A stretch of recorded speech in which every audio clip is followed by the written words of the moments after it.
Saudara yang kekasih di dalam Tuhan Yesus Kristus, saat ini saya akan membawakan firman Tuhan dengan judul khotbah pada hari ini adalah menggenapi jumlah orang percaya. Saudara yang dikasihi oleh Tuhan Yesus, pernahkah kita memikirkan bagaimana akhir dari sejarah dunia ini? Saudara, kita harus mengerti bahwa akhir dari dunia ini tetap dikontrol oleh Tuhan, bukan dikontrol oleh si jahat. Walaupun si jahat adalah penguasa dunia ini, karena pada waktu manusia jatuh di dalam dosa, saudara, si jahat menguasai dunia ini. Tetapi Tuhan tetap di atas segalanya. Banyak orang Kristen memandang akhir zaman dengan rasa was-was, ketakutan, penuh dengan kecemasan dan spekulasi. Saudara yang kekasih, atau banyak juga orang sekedar mereka-reka kapan Kristus akan datang kembali. Namun hari ini Alkitab akan membukakan rahasia ilahi tentang bagaimana rencana Allah kekal yang bergerak sampai kepada titik puncaknya. Saudara yang kekasih, hari ini kita akan belajar kebenaran yang agung bahwa Raja kita Tuhan Yesus Kristus akan datang kembali. Dan dalam hal ini saya akan berkhotbah dari versi yang mungkin kita belum pernah dengar, atau mungkin sudah pernah dengar tapi mungkin jarang dibicarakan, saudara yang kekasih. Karena kita sudah tahu ada versi yang menyatakan bahwa Tuhan akan datang, bukan berarti versi ini salah. Kami juga pernah mengajar tentang tanda-tanda zaman, saudara yang kekasih. Ya, tanda-tanda zaman juga Tuhan menunjukkan itu di Alkitab, bahwa tanda-tanda ini akan terjadi sebelum kedatangan Tuhan yang kedua kali. Dan versi ini, saudara, sama, cuman ada versi-versi. Artinya gini loh, versi itu bukan berarti versi ini ditiadakan, bukan. Arti versi di sini yang saya mau sampaikan kepada kita adalah dari berbagai macam segi Tuhan berbicara tentang kedatangan Tuhan yang kedua kali. Dan sebagai orang percaya, kita harus mengerti tanda-tanda ini, versi-versi ini, saudara kekasih. Ya, tanda alam semesta juga Tuhan kasih tahu. Tanda tentang Israel Tuhan kasih tahu. Betul? Dan Tuhan mengingatkan kita, khususnya pada hari ini, adalah bagaimana supaya kita mengerti dari versi menggenapi jumlah orang percaya. Ya, karena Tuhan itu sudah dia bergerak dengan rencana. Jadi Tuhan tidak asal bergerak, tapi dia bergerak dengan rencana. Dan rencananya itu sempurna adanya. Ya, sudah sejak dari semula Tuhan sudah membuat rencananya yang tidak bisa digagalkan oleh manusia, saudara yang kekasih. Dan hanya Tuhan rencananya yang tidak bisa digagalkan. Rencana-rencana manusia itu bisa gagal, apalagi rencana si jahat. Ya, tetapi rencana Allah tidak pernah bisa digagalkan. Dan Allah sudah merencanakan, saudara yang kekasih. Pada waktu dia menciptakan dunia ini, dia sudah tahu skenario apa yang akan terjadi. Dunia ini akan seperti apa, ya.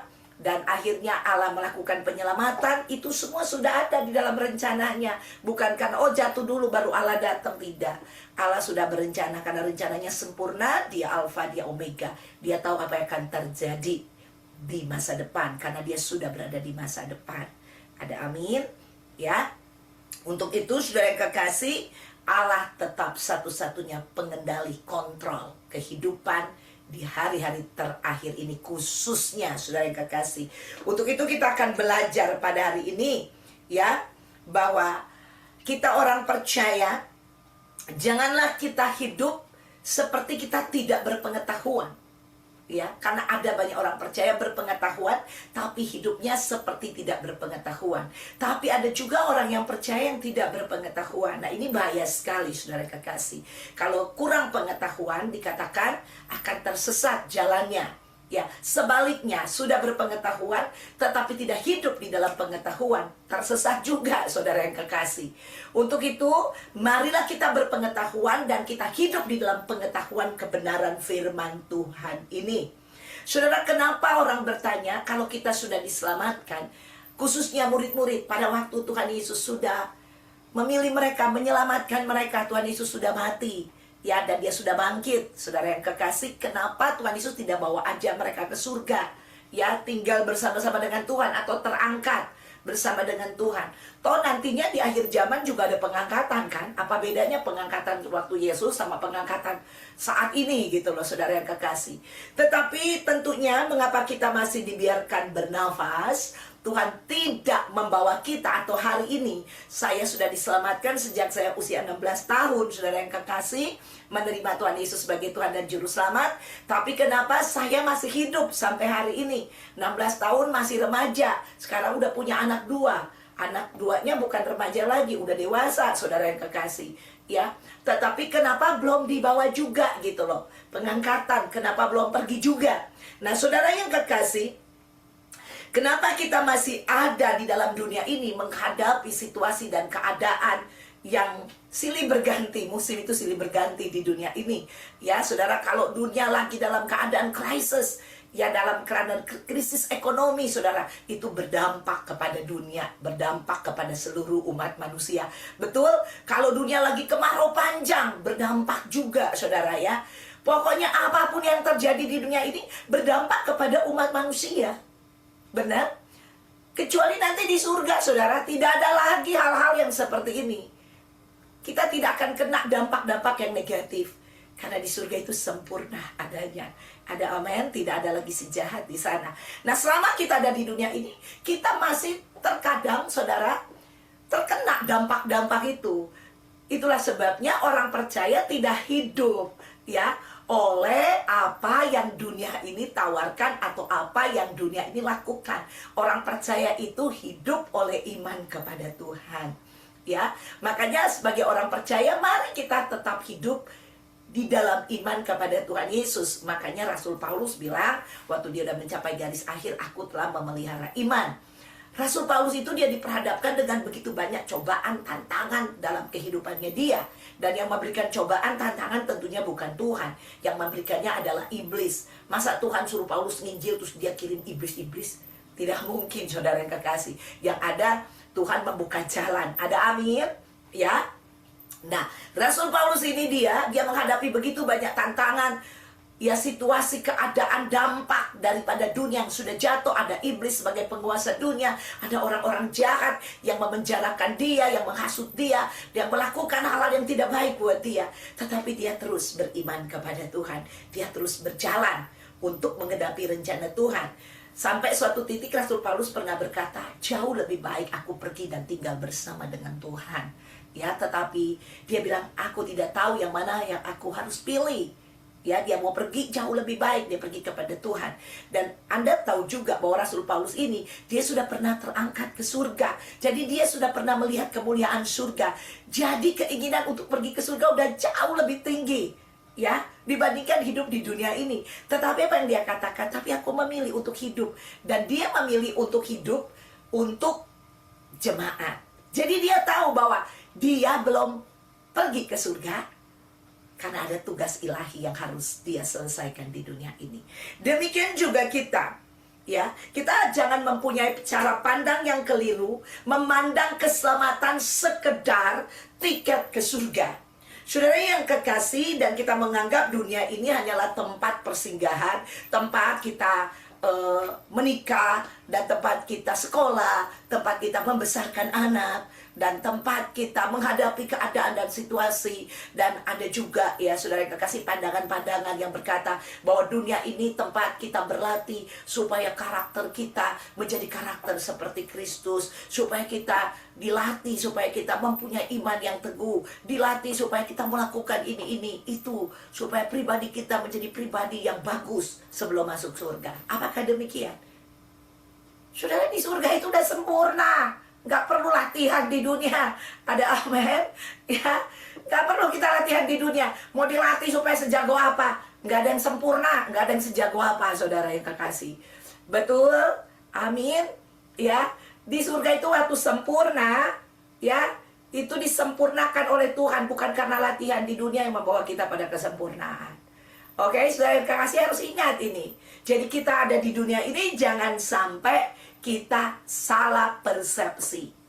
Untuk itu kita perlu koreksi. Yang pertama, kita harus mengoreksi cara pandang kita yang dangkal, ya, yang berpusat pada diri kita sendiri. Banyak orang hidup di dunia ini berpusatnya kepada dirinya sendiri. Saudara, kepengen punya cita-cita yang hebat di dunia ini, supaya di masa tuanya dia tidak kehilangan sesuatu apapun yang dia kerjakan di masa muda. Mencari kekayaan, mencari harta yang melimpah, sehingga dia bisa menumpuk kekayaan nanti di masa tuanya, supaya dia tidak jadi minta-minta. Saudara, bisa nggak kita menabung untuk masa tua sehingga kita tidak jadi minta-minta? Boleh, saudara kekasih, tapi itu bukan tujuan hidup kita. Ada amin?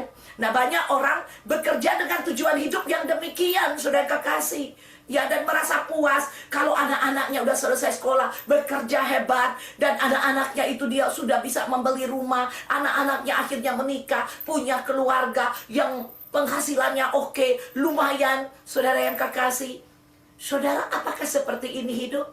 Tidak. Di surga kayak begini gak diperlukan, gak disuruh bangun pagi kita, betul? Ya, untuk pergi bekerja 8 jam, 10 jam di sana, dan overtime, pulang udah malam, ketemu anak cuman berapa jam, tidur lagi, sudah itu bangun dan akhirnya bekerja keras lagi. Kalau itu tujuan hidup kita, lebih baik Tuhan udah ajak kita ke surga sejak kita terima Tuhan Yesus. Bukan itu, saudara kekasih, ada amin? Haleluya. Kita harus merubah persepsi kita, supaya kita jangan bersenter kepada diri kita sendiri, kepada human center, tetapi kita harus mengembalikan panggilan kehidupan kita kepada panggilan dan rencana Tuhan. Artinya Tuhan yang berdaulat atas hidup kita sejak kita menyerahkan hidup kita, menjadikan Dia Tuhan dan Juru Selamat kita. Menjadikan Tuhan adalah menjadikan Dia Kurios, penguasa tunggal dalam hidup kita. Sejak saat itu, kedaulatan Allah lah yang mutlak dalam hidup kita, yaitu God Center, bukan human center. Ya, saudara kekasih, ini penting, itu yang pertama. Kedua, agar kita menyadari bahwa setiap hari hidup yang tersisa ini bukanlah waktu untuk menganggur, bukanlah waktu untuk mencapai cita-cita kita selama kita ada di dunia ini, tetapi kita harus aktif bagi misi pelayanan yang Tuhan sudah tetapkan atas dunia ini. Dan Tuhan mau memakai setiap kita orang percaya untuk melakukan misi ini di dalam dunia. Ada amin. Haleluya. Tidak bisa tidak, saudara yang kekasih. Jadi sementara kita mendengar firman Tuhan ini, sementara itu kita mengkoreksi diri kita. Sudah berapa umurmu? 25, 30, 40, 50, 60, 70. Apa yang sudah kau lakukan buat Tuhan? Apakah engkau sedang berjalan dalam misi? Dan kita santai-santai, kita pikir ini sesuatu yang biasa-biasa saja. Ya, kita berpikir bahwa ini saya yang penting bisa makan, udah haleluya puji Tuhan, bisa bekerja, bisa ini, bisa itu. Saudara, jangan santai. Ingat, kita ada di dunia ini dengan misi Allah. Hari ini Alkitab akan membukakan rahasia ilahi. Raja kita akan datang kembali. Namanya Tuhan Yesus Kristus. Ketika jumlah orang percaya telah genap. Ya, saudara, ini versi yang tadi saya katakan, yang mungkin kita belum pernah dengar, atau mungkin kita sudah pernah dengar, ya, tetapi ini jarang mungkin kita mendengar. Oke, pernyataan ini berakar teguh dengan 3 pilar, ya. Ada 3 pilar yang akan saya sharekan pada hari ini, ya. Yang pertama, nomor 1 adalah kedaulatan ketetapan Allah. Kita lihat di dalam Roma 11 ayat 25 sampai ayat yang ke-26. Sebab, saudara-saudara, supaya kamu jangan menganggap dirimu pandai, aku mau agar kamu mengetahui rahasia ini. Sebagian dari Israel telah menjadi tegar sampai jumlah yang penuh dari bangsa-bangsa lain telah masuk. Perhatikan, sampai jumlah yang penuh dari bangsa lain telah masuk. Berikutnya, dengan jalan demikian seluruh Israel akan diselamatkan. Perhatikan, dengan jalan demikian seluruh Israel akan diselamatkan. Jadi ada 2 hal. Bangsa lain menjadi penuh, dan yang kedua, seluruh Israel akan diselamatkan. Seperti ada tertulis, dari Sion akan datang penebus. Ia akan menyingkirkan segala kefasikan daripada Yakub. Saudara yang kekasih di dalam Tuhan Yesus Kristus, mari supaya kita memperhatikan ini, supaya kita jangan menganggap enteng, jangan merasa diri pandai. Pada waktu kita hidup di dunia ini, kita harus mengikuti apa yang telah Tuhan tetapkan. Saudara, yang pertama kalau kita lihat di sini, saudara, bahwa berbicara tentang gereja Tuhan, yang pertama, ya, supaya hitungannya, bilangan itu menjadi penuh. Jadi ada sesuatu hal yang Tuhan mau supaya terjadi di dalam gereja Tuhan. Saudara, ini berbicara angka, ya, tetapi Tuhan tidak menyebutkan angka itu. Menjadi penuh di sini, yang tahu adalah Allah. Jumlahnya berapa penuh itu? Ya, jadi kedatangan Tuhan sangat erat sekali dengan jumlah ini. Itu yang pertama. Yang kedua, berbicara tentang Israel, bahwa bangsa ini akan diselamatkan. Diselamatkan, kalau kita lihat tadi, bukan hanya sebagian, ya, tetapi dikatakan seluruh bangsa Israel, ya, yang masih hidup, saudara, pada waktu kedatangan Tuhan. Nah, saudara yang kekasih, dua hal ini kita harus lihat. Ini adalah angka yang Tuhan tetapkan, jumlah yang Tuhan tetapkan. Jadi kita harus sadar, bukan dunia yang mengontrol kedatangan Tuhan atau mengontrol akhir zaman, tetapi Tuhan yang mengontrol akhir zaman. Dua hal ini atau angka atau bilangan ini harus terjadi. Tidak bisa tidak. Nanti saya akan keluarkan data nanti sesudah ini. Jadi Allah sedang bekerja secara sempurna. Rencananya sempurna. Nah, kalau kita lihat frasa yang dikatakan jumlah yang penuh ini berbicara atau menunjuk kepada kedaulatan Allah. Ya, Allah memiliki angka yang pasti. Kalau di dalam Tuhan ada kepastian, jadi ada kota ilahi yang harus digenapi. Dan yang menggenapi itu adalah kuasa Allah, di mana Dia memakai manusia untuk menggenapi ini. Saudara, Dia bisa saja memakai malaikat-malaikat untuk melakukannya. Tetapi Dia memakai kita manusia itu adalah kehormatan. Ada amin? Karena kedaulatannya, saudara, akan dimunculkan lewat kehidupan kita. Kuasanya akan dimunculkan dalam kehidupan kita. Nah, ini penting sekali. Orang percaya berjalan dalam kuasa dan otoritas. Di hari-hari terakhir ini, saudara yang kekasih, saudara jangan lengah. Jangan membiarkan hidupmu santai. Karena banyak yang santai. Yang penting udah hari Minggu gereja. Yang penting udah doa. Yang penting udah ikut ini dan itu. Untuk apa semuanya itu? Untuk membangun dirimu supaya lebih suci? Untuk membangun supaya engkau dekat dengan Allah? Untuk membangun, melatih dirimu supaya engkau mencapai kesempurnaan? Untuk apa? Lebih baik pergi ke surga kalau misimu kayak gitu. Bukan misi ini yang Tuhan berikan lewat kita kepada dunia. Bukan. Tetapi misi ilahi. Kita harus menggenapi misi ini. Firman Tuhan berisikan, kalau kita baca dari kitab Matius, ya, sampai Wahyu menceritakan tentang hari-hari terakhir, tentang heaven, tentang kedatangan Tuhan. Tetapi kalau kita melihat dari kitab Injil ini, saudara, ya, ini semua menceritakan tentang penginjilan, tentang misi penyelamatan umat manusia. Ada amin? Ya, Tuhan berikan kita kekuatan. Tuhan memprovide kehidupan kita untuk supaya misi Allah tercapai di dunia ini. Ada amin? Jadi kita ada di dunia ini bukan untuk cari makan, karena surga kekurangan makan. Kita berlatih hebat supaya tubuh kita jadi kuat, karena surga tidak memberikan kita kekuatan. No, kita ada di dunia ini untuk menggenapi rencana Allah.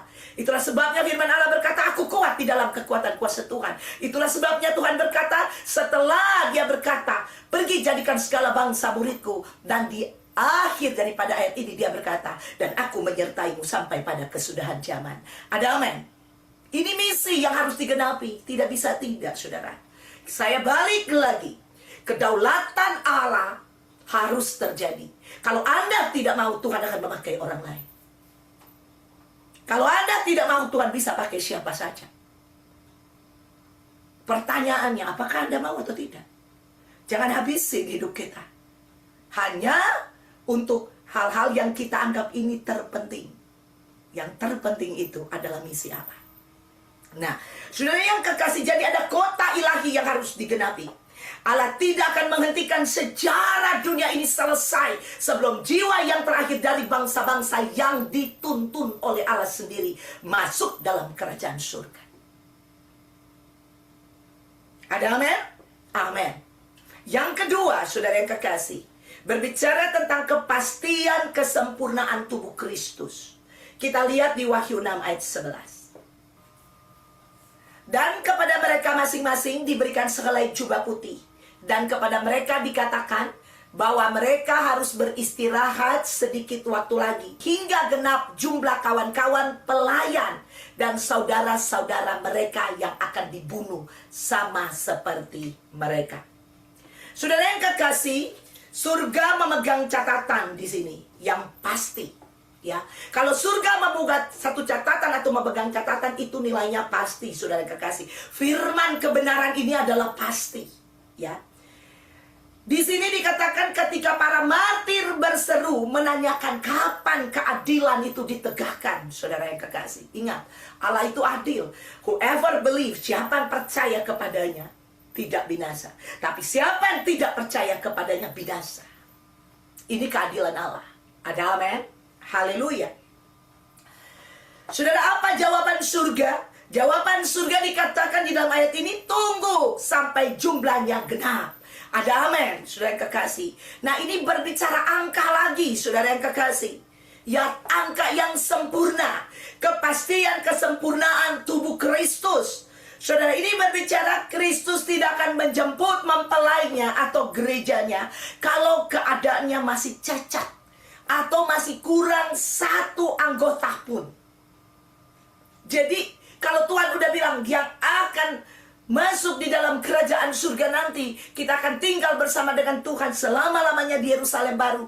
Misalkan contoh, ada 2 miliar orang. Saudara, tidak ada satu pun kurang dari 2 miliar orang itu. Ada amin. Ya, ini sempurna. Keadaannya tidak cacat atau kurang satu anggota pun. Jumlah itu harus utuh dan sempurna, karena Allah itu sempurna adanya. Ya, ini nomor 2, saudara yang kekasih, kita lihat. Ya, yang ketiga, kita akan lihat nomor 3, yaitu berbicara tentang mandat ketaatan gereja. Kita buka di Matius 24 ayat 14. Dan Injil kerajaan ini akan diberitakan di seluruh dunia menjadi kesaksian bagi semua bangsa. Sesudah itu baru tibalah kesudahannya. Nah, perhatikan. Kedatangan Kristus diikat oleh penggenapan misinya di bumi melalui anak-anaknya, melalui orang percaya. Pemberitaan Injil ke seluruh dunia atau bangsa, saudara kekasih, ini adalah sarana, ya, sarana Allah memakai manusia untuk mengumpulkan jumlah yang penuh. Jadi, saudara, kita harusnya merasa terhormat. Kita harusnya merasa bangga kalau kita bisa menjadi penginjil-penginjil di hari-hari ini. Karena kita adalah termasuk orang-orang yang mengumpulkan jiwa-jiwa itu, sehingga angka atau bilangan itu menjadi sempurna. Harusnya ini menjadi misi yang luar biasa, misi yang excited. Bukan misi ini menjadi misi membuat kita jadi ketakutan, menjadi penghalang buat kehidupan kita di dunia ini. Banyak orang berpikir dengan menginjil itu seperti mengambil hak bebasnya, seperti menghalangi dia untuk explore, untuk menyatakan dirinya. Orang seperti ini selalu bersenter kepada human center atau self center, dirinya sendiri, bukan kepada God center. Orang yang tidak menginjil berpusat kepada dirinya. Ini orang egois, orang selfish. Saudara doakan nanti ICC Jakarta akan melakukan penginjilan, saudara. Doakan nanti. Ya, tanggal 29 ya. Akan melakukan penginjilan, saudara yang kekasih. Kita akan melakukan penginjilan, ya. Dan mari saudara kita dukung, ada ratusan orang yang belum menerima Tuhan Yesus di satu daerah, ya. Ada begitu banyak di satu tempat. Untuk itu mari kita dukung, kita support, kita doakan, ya. Dan kita akan datang ke sana membawa makanan dan kita akan membawa uang, saudara, ke sana. Bukan lagi nyogok mereka, bukan. Mereka ini orang-orang miskin dalam keadaan tidak berdaya. Makan aja susah. Hidup sangat susah sekali. Dan kalau orang Kristen, ya, kita punya, tapi kita tidak memberi kepada mereka, bukan itu pengajaran Tuhan. Duit gak kita bawa ke surga. Ada amin, di dunia ini kita ada misi, ya. Dan kita mempergunakan berkat yang Tuhan berikan kepada kita untuk supaya misi Allah tergenapi dalam hidup ini. Ada amin. Kita adalah orang-orang yang akan menggenapi bilangan itu sehingga menjadi sempurna seperti yang Allah sudah buat angka itu, angka sempurna. Ada amin. Dan kita terlibat dalam penginjilan ini. Haleluya. Saudara yang kekasih, untuk itu mari berikan dirimu, berikan hidupmu, berikan apa yang Anda miliki. Mari kita support pelayanan penginjilan. Ada amin? Haleluya. Saudara yang kekasih, kedatangan Kristus selalu diikat dengan penggenapan misi Allah di bumi ini. Tidak bisa tidak. Pemberitaan Injil ke seluruh suku bangsa adalah sarana di mana Allah memakai umat manusia kepunyaannya untuk menyatakan misinya atas dunia ini. Setiap kita berjalan dengan misi ilahi, kita sedang menyatakan misi Allah dalam hidup kita. Kita sedang menceritakan atau sedang terlibat dengan misi ilahi, misinya Tuhan, mission yang tidak mungkin bagi dunia ini, tetapi mungkin bagi Allah. Jadi ini penting sekali. Gereja Tuhan harus memahami ini. Jadi pemberitaan Injil ke seluruh dunia ini, saudara yang kekasih, ini bukan main-main. Tapi ini sedang berbicara tentang kesudahan zaman. Ini berbicara bukan hanya sekedar karena dunia ini sudah rusak. Bukan. Tetapi melainkan karena Allah mau menggenapi rencana Allah yang sempurna atas dunia ini. Dan kita terlibat di dalam rencana Allah yang sempurna. Luar biasa enggak? Luar biasa.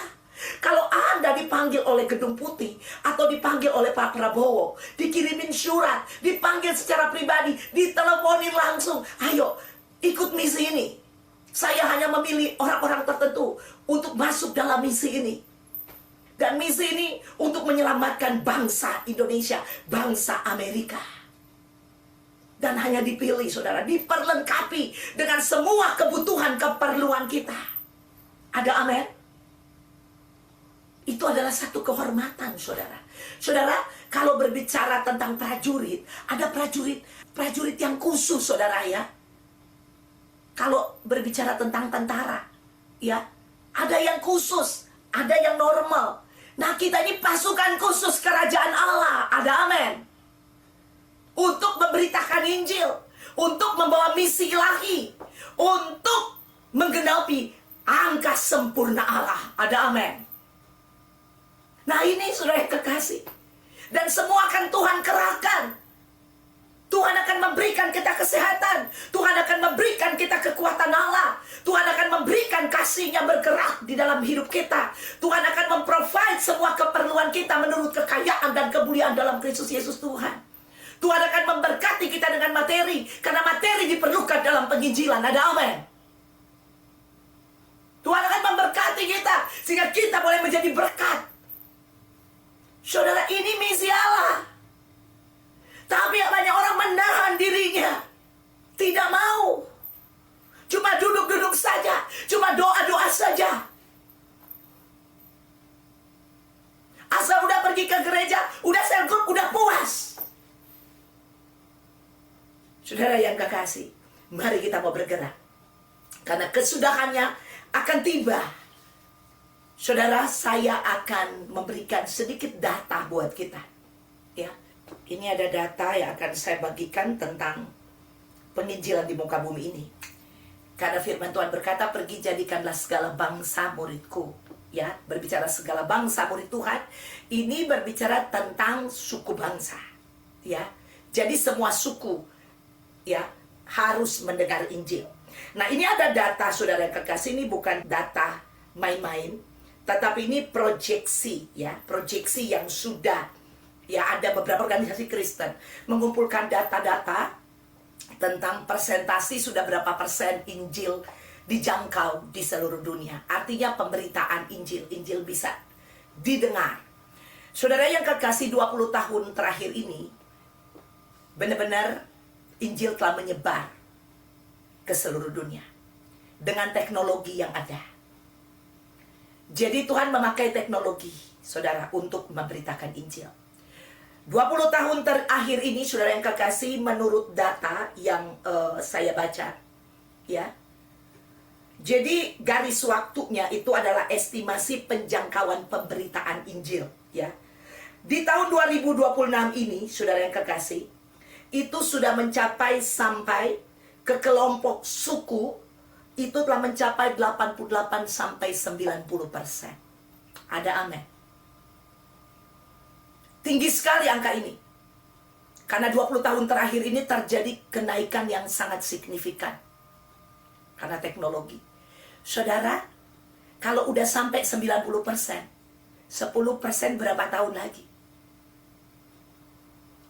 Ada amin? Kita tidak punya waktu yang panjang. Saudara yang kekasih, dan kita harus bergerak, tidak bisa tidak. Dan kalau kita melihat keadaan dunia ini, saudara yang kekasih, kalau kita lihat tanda-tanda zaman, sudah pernah dikhotbahkan kan?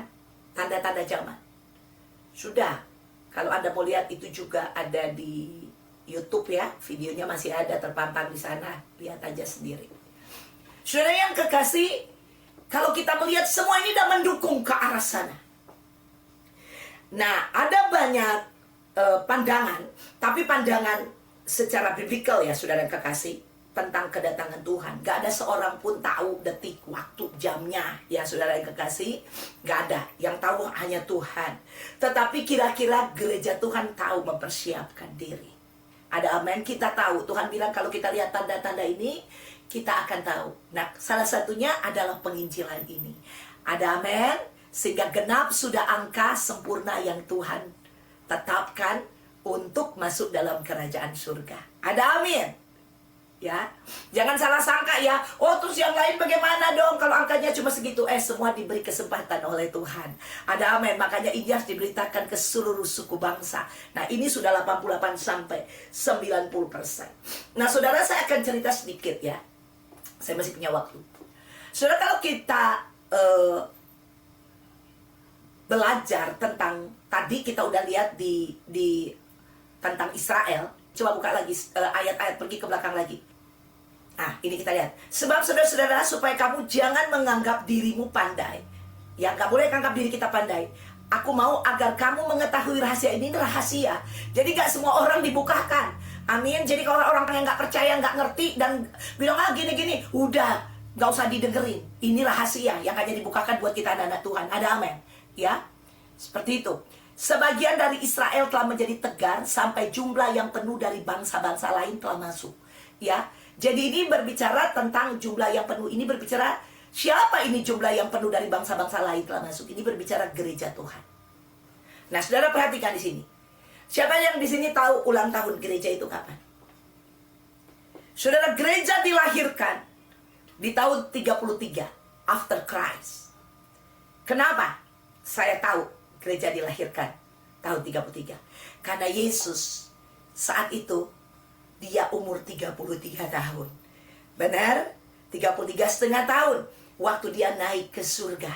Firman Allah berkata, dan dia mencurahkan Roh Kudus. Dan hari itu terjadi setelah Yesus naik ke surga. Saudara yang kekasih, 10 hari dia naik ke surga, terjadi namanya hari Pentakosta.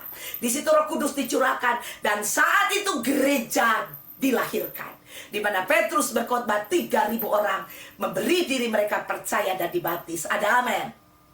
Itu ulang tahun gereja. Ada amin? Jadi gereja lahir tahun berapa? Tahun 33 after Christ. Ada amin? Haleluya. Ya, jadi kalau tahun 33, untuk kita pergi ke tahun 2033, itu, saudara yang kekasih, kita harus melewati 2000 tahun. Betul? 2000 tahun. Coba bukakan ayat yang terakhir ini. Perhatikan, baca ini semua. Hosea 6 ayat 2. Ia akan menghidupkan kita sesudah 2 hari. 2 hari, kalau kita berbicara di firman Tuhan, 1 hari Tuhan sama dengan 1000 tahun manusia.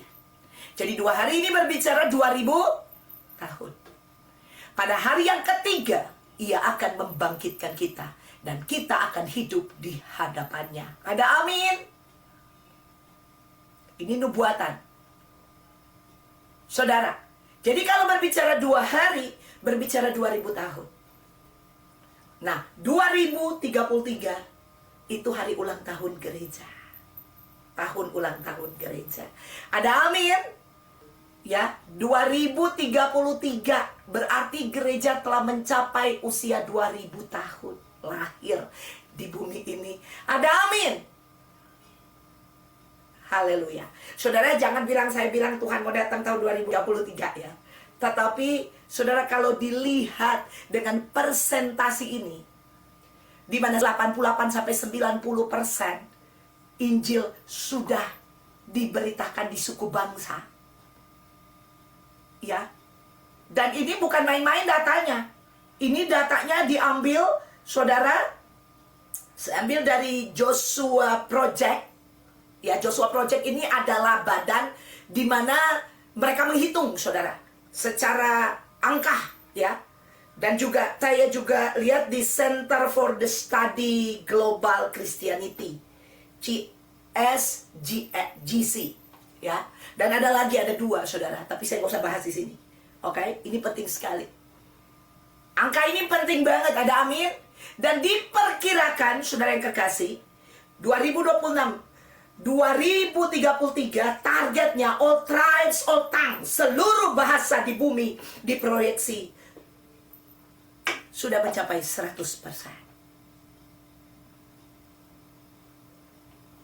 Gak beri kemuliaan buat Tuhan. Amin. Diperkirakan, saudara yang kekasih, ya, karena teknologi yang canggih. Ada amin. Haleluya. Saudara yang kekasih di dalam Tuhan Yesus Kristus, saya mau ingatkan kita untuk implikasi bagi hidup kita. Kita harus memahami latar belakang agung ini untuk mengubah total cara hidup kita. Bukan pasif. Yang pertama, jangan pasif. Tapi kita harus berpartisipasi. Kita harus mengikut sertakan diri kita.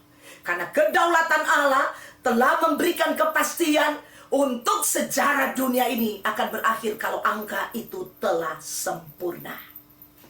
Dan bahwa setiap kesaksian, pelayanan, dan integritas hidup kita sebagai orang percaya tidak akan menjadi sia-sia selama kita ada di bumi ini. Haleluya. Yang kedua, kita harus hidup dengan urgensi karakter. Kita harus hidup dengan urgensi karakter yang sifatnya kekal. Pekerjaan kita apapun itu, profesi kita apapun itu, saudara yang kekasih, bukan sekedar sarana mencari nafkah sehingga kita bisa survive di dunia ini, melainkan ini adalah medan di mana kita pergi untuk menggenapi tugas panggilan Allah, mengarahkan jiwa-jiwa kepada Kristus. Ada amin? Haleluya. Untuk itu saudara yang kekasih, di akhir khotbah saya pada hari ini, saya mau mengingatkan kita, mari kita tinggalkan mentalitas penonton, mentalitas santai, mentalitas kemalahan, mentalitas yang pasif, yang tidak aktif, dan bangkit sebagai hamba yang bertanggung jawab atas misi yang Tuhan sudah berikan kepada kita untuk menggenapi jumlah orang percaya secara sempurna, di mana Tuhan Yesus segera akan datang kembali. Saudara yang kekasih, kita nggak punya waktu yang panjang, tetapi ini biar menjadi satu tolak ukur buat kita bahwa Jesus is coming soon. Dia akan datang segera, dan mari gereja Tuhan, kita bersiap-siap untuk menyambut kedatangan mempelai kita, Tuhan Yesus Kristus yang kedua kali, untuk menjemput mempelainya, mempelai wanitanya yang setia sampai akhir, yang menjalankan misi yang tidak mungkin bagi dunia, tapi itu mungkin bagi Allah yang hidup di dalam kita. Tuhan Yesus memberkati kita semua. Amin.